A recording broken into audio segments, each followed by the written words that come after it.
Dopamine detox on steroids. In this video, I'm going to show you the exact strategy I used to completely transform my life.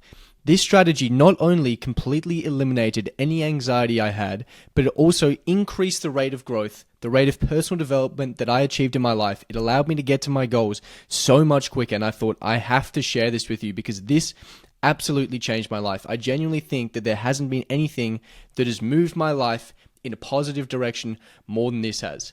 So that is the cocoon strategy. Where did I discover this? How did I come up with this cocoon strategy? Well, it all happened about half a year ago. I was quite deep into a quite intense dopamine detox where I was eliminating everything from my life, including things like music. I was definitely removing video games. Porn was out for sure. I'd removed TikTok, that short form social media scrolling, YouTube. I'd also removed things like politics, things like sports, things like current affairs. I'd removed everything. And what I realized is that I had done something that had absolutely changed the game for me. And that I now come to know as the cocoon strategy. So what is the cocoon strategy? The cocoon strategy is allocating approximately 90% of your attention internally, only on things within your control. See, right now, I personally think maybe 70% of our attention, of the attention of the average person, is allocated to things outside of their control. They're worried about what's going on in some random political race, or who's just been killed, what celebrity has just died, or what is this person on social media doing, or how is Nancy from down the road going. They're worried about 50 different things outside of their control, but they never spend the time, they never allocate their attention to what is within their control. See, what we don't understand, or what a lot of us don't understand, is that attention is our most valuable resource, and we don't have unlimited attention.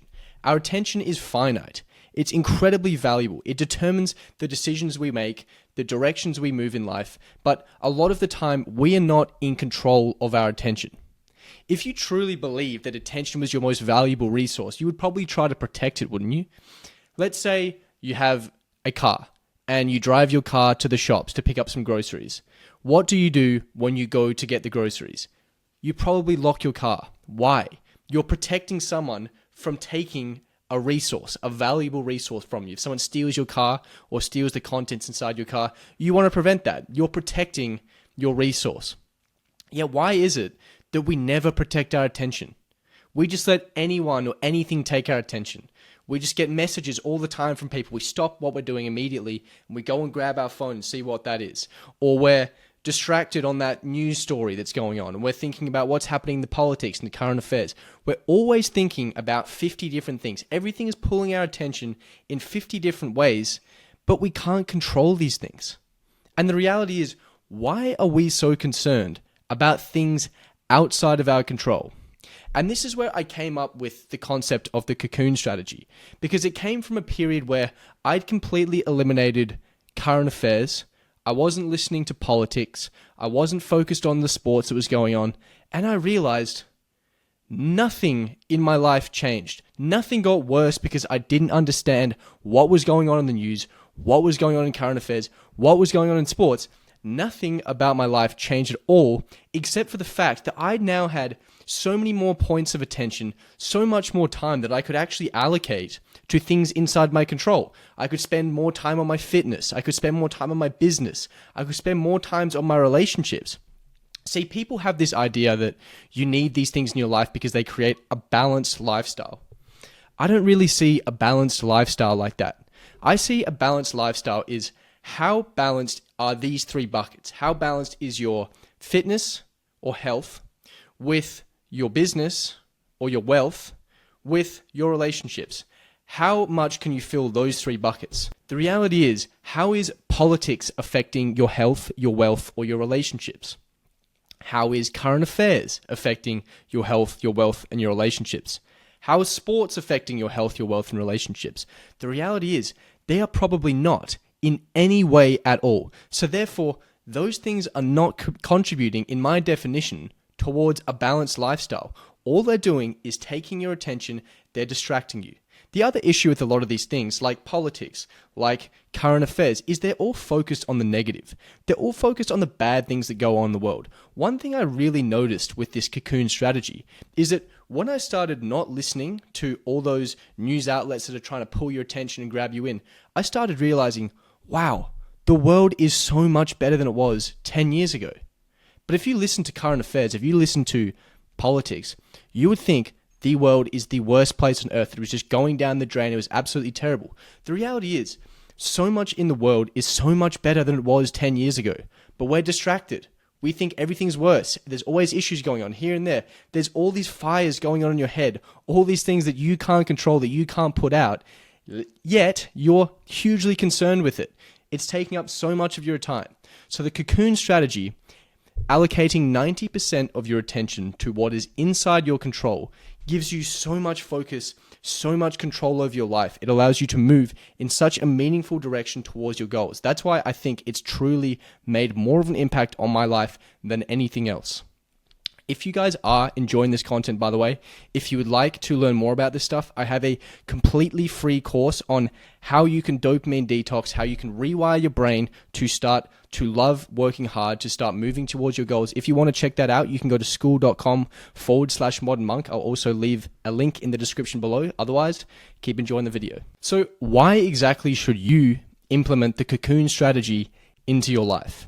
I'll give you 3 reasons why you should do that. The first one is going to speed up your rate of growth exponentially. When you talk about the growth of yourself as a person, as an individual, how much are you growing? This, I believe, truly is going to speed that rate of growth, that rate of self-improvement faster than anything before. Because if your attention dictates where you're allocating your time, where you're allocating your ability to grow, then if you can allocate as much as possible to yourself, to moving you towards your goals, to progressing yourself in life, then you're going to make the greatest possible change. The person that allocates 20% of their attention to themselves and then spends 80% of the time worrying about other things outside of their control, worrying about other people they've never even met in their life, those people are going to move at an incredibly slow pace. If you allocate 90%, if you allocate 100% of your attention only to yourself, only to what is inside of your control, you will grow so much faster. If we look at Conor McGregor and Khabib, for example, Conor McGregor probably focused on himself about 90% of the time when he was building up, when he was coming from his humble beginnings, when he was training, he was trying to become the best in the world. When he got to that great position, when he got to the peak of the mountain, what happened? He started partying, he started doing drugs, he started worrying about all these other things. He had his attention split in 50 different ways. And what happened? He fell off. He was not the fighter that he used to be. What does Khabib do? He wakes up, he prays, he fights, he trains, he eats, and he goes to sleep. And he did that every single day, no matter what position he was in, no matter whether he was the world champion or he was an up-and-coming fighter, he was consistent and he was focusing only on himself, only on becoming the best version of himself. And that's why Khabib beat Conor. That's why Khabib continued and had an undefeated career, because he knew the power of focusing internally, of not pulling your attention in 50 different ways, not worrying about the garbage. Think about all the other fighters right now.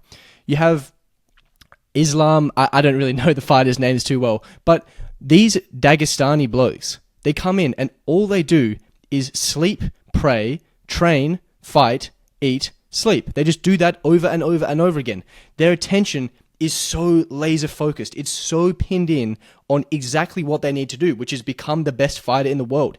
And because they allocate more of their attention to that than most other people, they are the most successful. That is why there are so many Dagestani fighters in the UFC that are at the top of the game, because they know the value of allocating their attention precisely. And that's why their rate of growth, their rate of personal development towards their goals, which is being the best fighter, is so much faster than everyone else. The second one, and this was a big one, this really changed the game for me, is that it reduces your anxiety hugely. It reduces your anxiety because it reduces the noise. It reduces the amount of things that are going on in your life. When I didn't really know what was going on in politics, when I didn't really know what was going on in sports, I didn't really know what was going on in the current affairs, all that happened was I was now worried about far fewer things. There were far less things in my life that could affect my emotions, affect my mood. And the reality is, for most of us, our emotions are not helping us get towards our goals. This might be a bit of a controversial take, but most of the time, the emotions that we have are not very useful at getting us towards our goals. And we don't want to rely on emotions, whether it's motivation or it's sadness. We shouldn't rely on either of these emotions. We should rely on having structure in place and discipline to move us towards our goals. Because if you have structure, if you have discipline, if you have routine, if you have good habits, regardless of whether you feel terrible, if you feel tired, or you feel great and motivated, you will move yourself towards your goals. So having less anxiety, having less things that are pulling my emotion and dragging me down or dragging me up was really, really useful actually at moving me towards those goals. So anxiety was another massive one. And the last one was I just had really, really clear focus. Just incredibly dialed in, locked in focus. Because I wasn't worried about all these other things going on, the only thing I could worry about was what was right in front of me. I was so present, so focused, so locked in that I was just so much more efficient with my time. I could spend a third of the time working, but because I had all of my attention on the work in front of me, I would just get way more done. It was just so much more productive, so much more enjoyable, and so much more efficient. It absolutely changed the game. So how can you start this cocoon strategy? How can you implement this into your own life? Well, the first thing you need to do is you need to identify, where is it that I'm worrying about that I can't control? What are the areas in my life that I expend a huge amount of mental energy, I use a lot of my attention, but doesn't actually move me forward in my life? You need to identify exactly what those things are. Typically, the big ones are politics, current affairs, sports, following social media, following people on social media.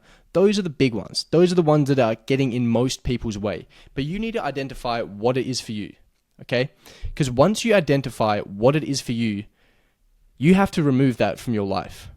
That is how you're going to get to a point where 90% of your attention is focused on you, is you're going to have to start removing these things. There is actually a step that I skipped there, and that is eliminating limiting beliefs.